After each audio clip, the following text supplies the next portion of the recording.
The crisis in Mozambique. Today, we will tell you about the man called Venancio Mondlane, the man who has turned Mozambique upside down through a series of his interaction with his supporters on Facebook. He has grown to be a popular figure which the Generation Z of Mozambique is falling in love with, commanding people to do the national anthem in commemoration of the people that died during the strikes and mass action. Is this the new dawn for Mozambique? Is Venancio Mondlane different from what happened to Matsangaise and Alfonso Dhlakama back in the day? This is what we are going to be sharing. Is Frelimo going to lose power to Venancio Mondlane? How has Frelimo dealt with its opposition in the past? Is this news to them? Is this something that they are used to? So sit back, relax. Let's take you on a journey to the crisis in Mozambique and how it might turn out to be.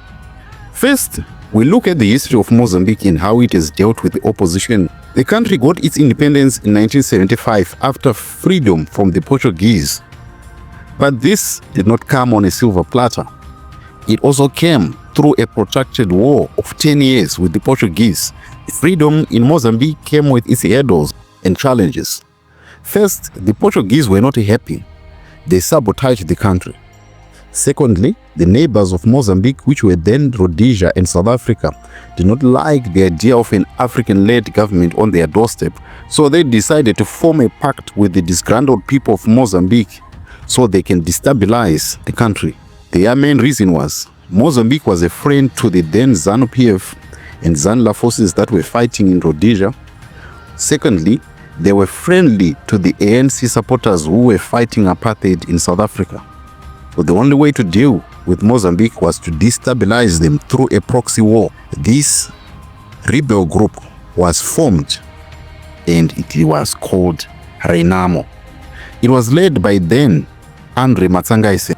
4 years later, Renamo's leader Matsanga died in combat in 1979 and was replaced by Alfonso Dhlakama.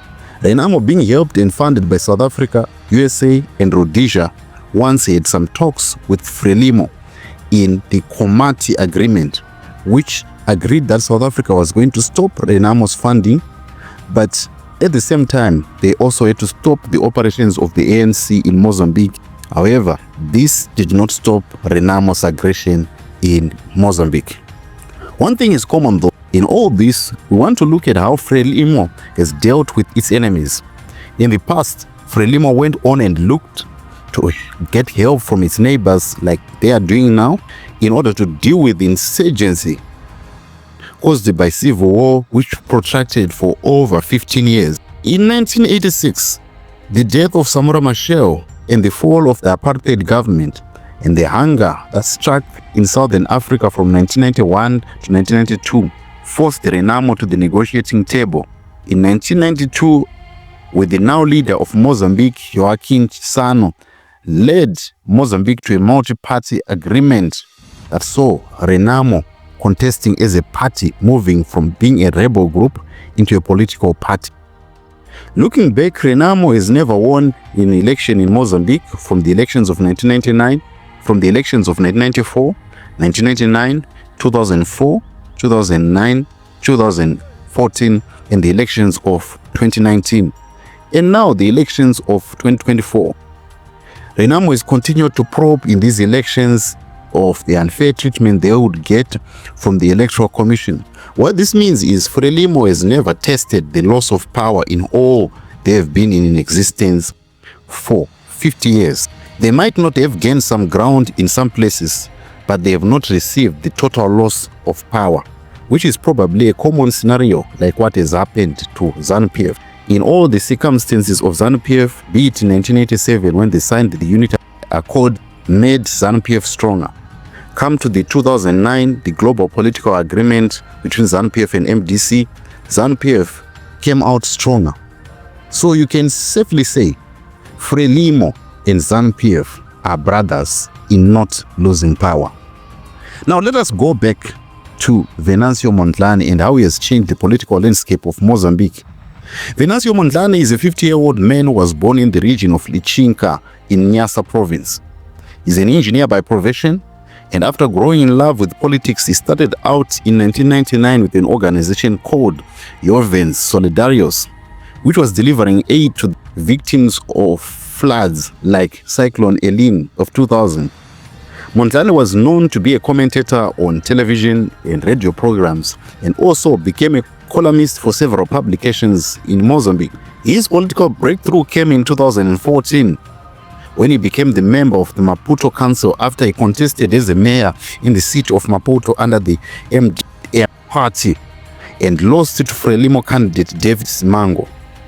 However, he got a post as the member of Maputo Council. The post he later resigned in 2015. He also ran for election in 2008, but his win was annulled by ECN. Mondlane also became a member of parliament for Renamo from 2020 up to 2023. In the past elections, he could not contest under Renamo as he was prevented to run as a presidential candidate. He contested as an independent candidate, but was backed by the party Podemos in his presidential campaign. Now he has become the most popular person in Mozambique and commanding people from the diaspora.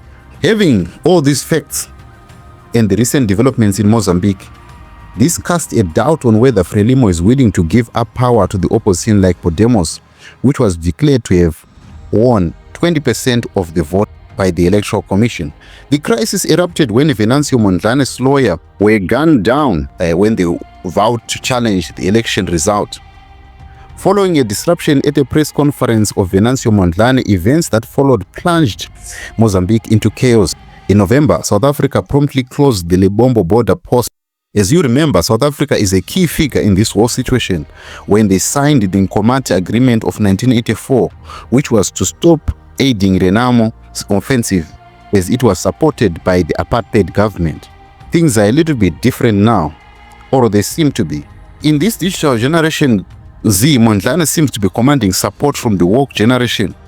In other words, he is the government in exile commander, telling people what to do, calling for stayaways, protests, singing of national anthem at particular times.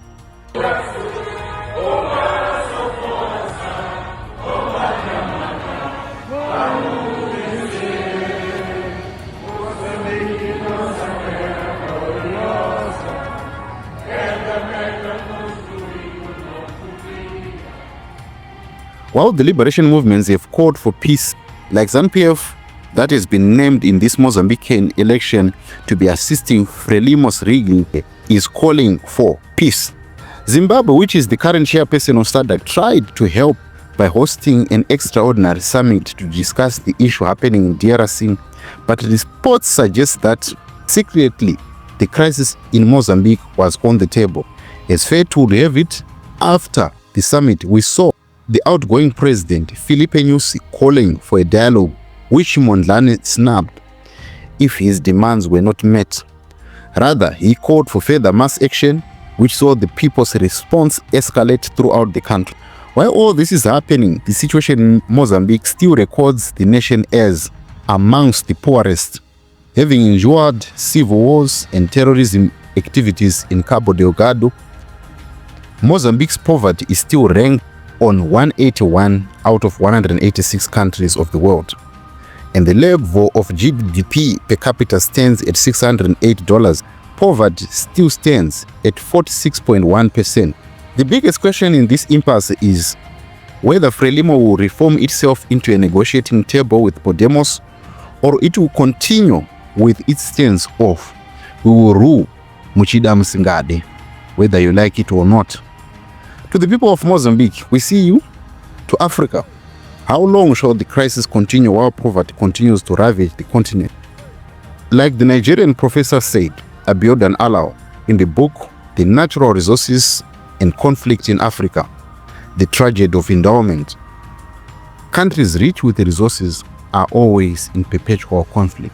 The rich resources of Mozambique, like oil, natural gas, and the vast amount of land, including wildlife, are the cause of the perpetual conflict in Mozambique? Will it come to an end? This is the big question. Or are we going to see a dialogue that will see smooth transition of power from the liberation movements into the new Generation Z? We hope you love what we brought to you today. From me, JC, the voice behind JCTV Africa, we'll see you in other videos, reminding you that Africa, rise, the world is waiting for you.